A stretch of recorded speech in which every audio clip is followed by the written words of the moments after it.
Yo, yo, yo. It's IM Justus Williams. And we're going to be looking at a game I played in the Spice Cup. So this summer, I was able to complete my IM title by getting the rating that I needed to get, right? 2400 FIDE, right? And this was the last tournament that I played in after I got my IM title. So my first tournament as an official IM. And of course, I had to start off with a loss, right? So I actually lost to a 2100, right? So we're gonna see how a 2100 can beat an IM in under 30 moves, right? All right, so we started off with D4, Knight of 6, C4, E6. I was playing the black pieces here. Knight C3, Bishop B4, and this is the Nimzo Indian, right? Very solid opening for black. Allows black to play for a win and be solid as well, right? So after Queen C2, he played C5, right? Trying to strike in the center. You gotta have something in the center. And he takes on C5. Takes on C5, and I responded with the move Knight A6. Based on how this game went, I don't think Knight A6 is in the repertoire anymore. So probably Bishop takes C5 is the most solid and the way that I should continue here, right? And just play a move like B6, right? They play Bishop F4, I play Bishop B7.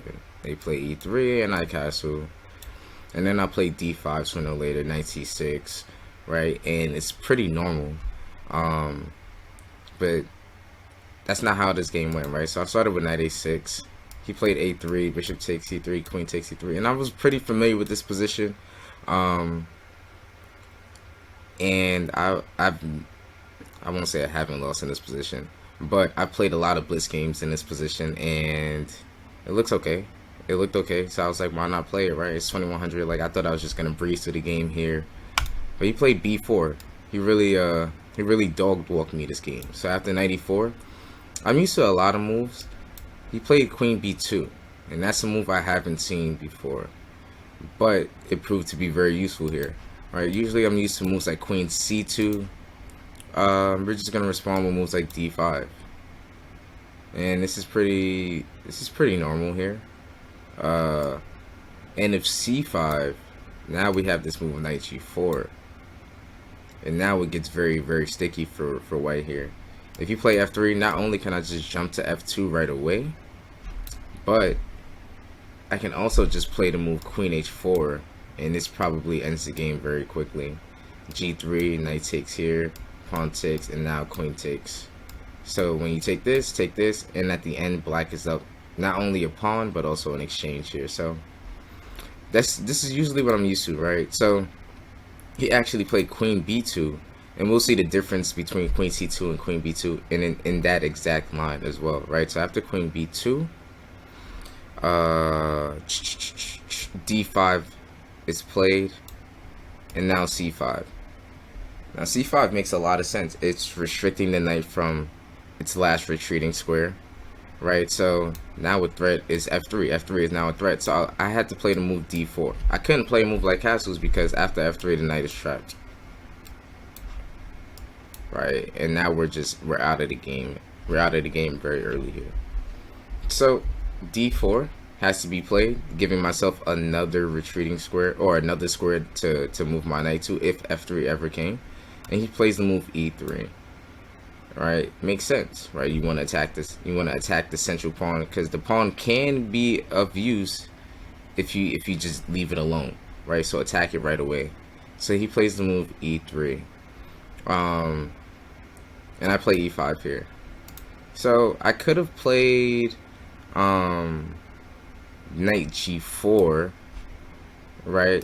And this is a nice blitz try, right? You could try this in a blitz game or something like that, but in a game like this, where it's 90 minutes and 30-second increment, right, and your opponent can think for 10 minutes on a move, he'll probably find the correct continuation here, which should be Knight H3, right? And after Knight H3, right, your knights are just waiting to get F3'd here, waiting to get F3'd. I don't know, that sounds pretty nice, right? It's waiting to get F3, so I can't really do too much here, right? Let's say I do try to defend here, right? F3 happens. So with the threat of f3 here, right? So we can't just play knight g4. It looks nice, right? But if we give white enough time to think here, white will probably find the best solution and probably the only solution here. So after e5, the move bishop b5 was played. And one more thing about this position is, if we take here, that's probably only going to be to white's benefit here, because they get to develop the bishop. The rook now threatens to play rook d1, and f3 is still a threat, right? And we can't play knight g4 because of moves like queen takes g7. The queen on this diagonal is actually very strong, and because I don't have a dark squared bishop, the queen can just stay there on that diagonal here. And just to show how good the queen is on that diagonal, let's say we do try knight excuse me, knight g4 again. Say knight h3, pawn takes e3, right? That opens the queen to coming here. And let's say pawn takes f2. Let's go for it, right?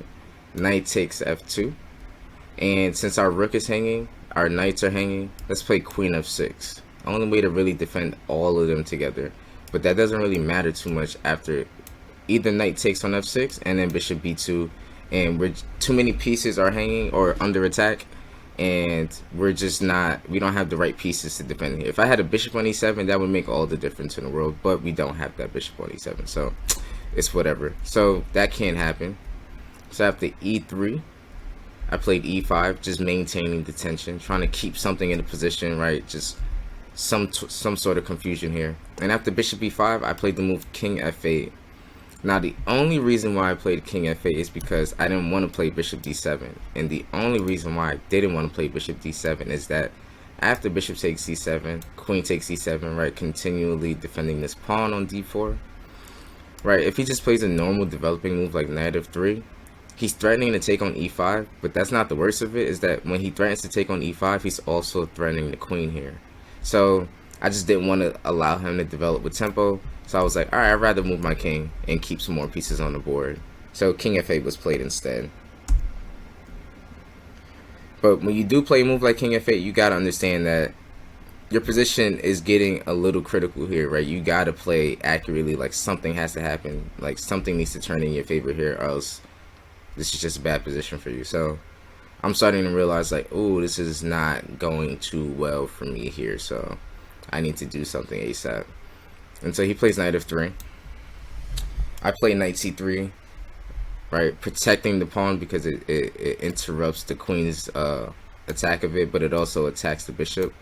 And then after bishop c4, I played the move b5, but I only played b5 in hopes of him playing a takes b5 en passant here, because I didn't really want to take the pawn back. I just wanted to get that pawn off of c5 and also just allow my bishop to come to this diagonal with tempo, or, you know, save the time here.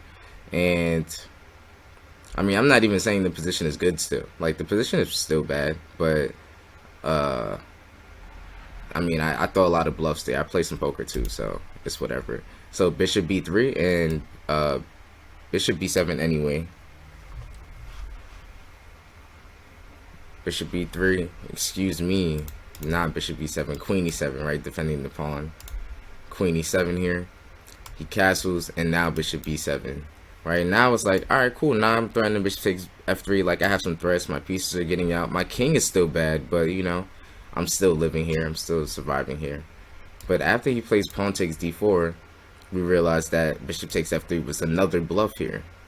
Right? It has to be another bluff here, because if bishop takes f3, yeah, taking the bishop back is bad, right? Because now I take here, nothing is hanging, and white's king is exposed, right? So maybe white's king is is in more danger than black's king is in this position here.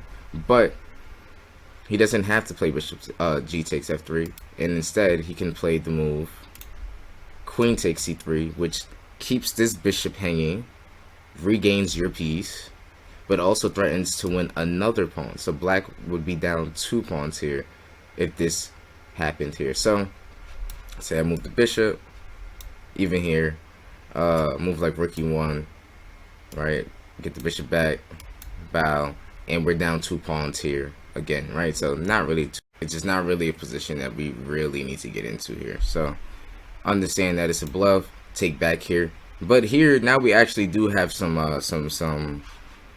shots, here, and this is the benefit of being the high rated player by such a wide margin, is because you know your opponent believes a lot of what you see, right, or what they think you see, right? And so after a move like, so what move did he play here? After takes on d4, he plays rook e1. Makes a lot of sense.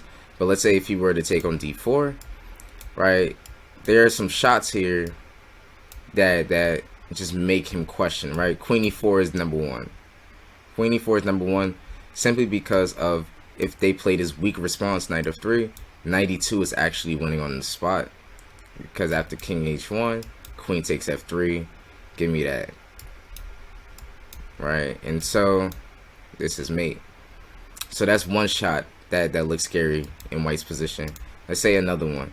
But he also could have played a move like c6.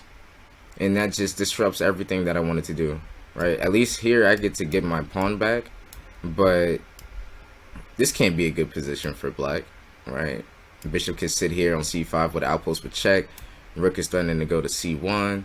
Your king is still busted. Your rooks aren't connected, right? So this can't be good here. But he didn't go for it. That's the good thing about being the high-rated player by such wide margins, because your opponent starts to believe the shots that aren't really there, but could possibly be there. So he didn't take on d4, and instead he played rook e1, and I played my queen back to d8. He now plays the move knight e5, right, hitting f7, and getting the knight off of the bishop's diagonal. And then I play bishop d5, and rightfully so, he develops his last minor piece, bishop f4 here. And so after bishop f4, I remember sitting in this position, it was just super hard to try to make a move here because there's nothing active to do. The one move I really wanted to play was like g6 and king g7, but if I play g6, he just plays bishop h6 right away, and there's just so many holes here. So I decided to play h6 first so I could threaten g5 and then play king g7. But h6 is just too slow. Your position is already worse, and you just played a move like h6, which has nothing to do in the position. So he takes on d5, queen takes d5, and then he just plays knight f3. Now let's compare white's position to black's position. Right, you can literally compare every single piece, and it's pretty much all gonna be in white's favor, right? So white's rooks are connected. White's minor pieces are developed and attacking some very key squares, right? The knight is attacking the d4 pawn. The bishop is attacking the d6 square where it could just sit. And the queens are queens. They can get active whenever they want to in one move, right? Whereas black's rooks aren't connected. Black's king is not safe. Black's pawn on d4 is extremely weak, and the knight on c3 is weak because the pawn on d4 is weak, right? It's the only thing protecting the knight. So if the pawn on d4 is weak, then that means the knight is also weak by affiliation here. So I played the move queen c4. Not yet. I played rook d8 first. I was kind of hoping for a move like bishop d6. I wanted to see if I could like exchange sacrifice at some point. But he played bishop e5, which makes a lot of sense.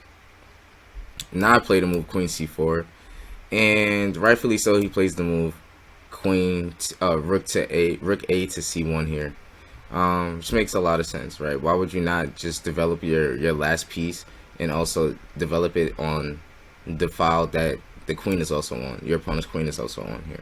So that makes a lot of sense here. And so after rook a c1, I decided to play rook here, just because if you wanted to play bishop takes d4, I'll play knight e2, and I'm back in the game. And the crazy part about this is I still would think white is doing pretty well here, just because they have a passed c pawn, even though they're down in exchange. So that just goes to show how vulnerable black's position really is. And so after rook e8, he plays the move bishop d6, but he also could have just taken the pawn. Knight takes d4. benefits of being high rated. I mean, what could possibly happen after knight takes d4, right? The knight is under attack. It's just not good. It's just not good. Even if rook takes e4, you think you're getting 2 pieces for the rook, but then queen takes e3 just protects everything. Let's say you play knight a4. I play rook takes c4, knight takes here. First of all, you don't even have to take. That's number one. But if you do take, let's just say what that does happen. Rook c2, and knight d3. It looks like it went something, but bishop d6 is checked, right? Emphasizing that your king should not be on f8, and black is out of danger, and definitely just still has a winning position here. Knight is trapped. So he ends up playing the move. Let's see. Where are we at? He plays bishop d6 here. And after king g8, he takes, and now he finally takes on d4. And this is where I checked out. I was already done. This is my first round. This Spice Cup, my last couple of performances at Spice Cup weren't really so good. Even if I walked away with a check, I always lost rating points. So I wasn't really too pleased about this tournament in the first place. But this is when I just like super checked out. I was just like, whatever. Let me just play anything here. So what did I ended up playing? I ended up playing after knight takes d4. Yeah, knight a4 here. But probably I mean, I probably could have still played on with a move like queen takes d4, because then that's forcing this, take here, trade everything, go into a rook endgame, and like they say, right, rook endgames, all rook endgames are drawn, right? This one probably isn't drawn either, but whatever, right? This is probably my best chance, just going down a pawn in a rook endgame where my king is close enough to get this pawn here, right? I go g8, no I can't, but I go g6. I don't want to do that either, but I could go g6, f5, e6, and all that. So probably gives me more of a chance, but I didn't want to stay here and play another hour for a loss, right? If I know I'm gonna lose, I'm like, whatever, and just go home and just prepare for tomorrow. So after knight a4, we trade queens, rook c2, knight goes to c4, and knight takes b5, and this is the final blow here, right? Defends a3, defends the knight on d6, and attacks the rook. The rook is now able to take the knight on c4 now. So this is just I definitely rolled my eyes when I seen this move. And so after knight takes d6, I was like, yeah, we're done. You got it, bro. But that was my first round game, but we're gonna see how I made a comeback in this tournament to end up having the potential to take first place and playing on board 1 in the last round, even though I lost to 2100 in the first round. Oh, subscribe for more chess content and game reviews. Like, share, all that good stuff. Comment, tell me what you think about the game, what you think about my opponent's play, and all of that. He played pretty well. He played very well here for his rating. Like, I mean, I definitely gave him a great position to play well in, but he definitely pulled it out, and I just couldn't fight back after that. But yeah, come back more for some more chess content here.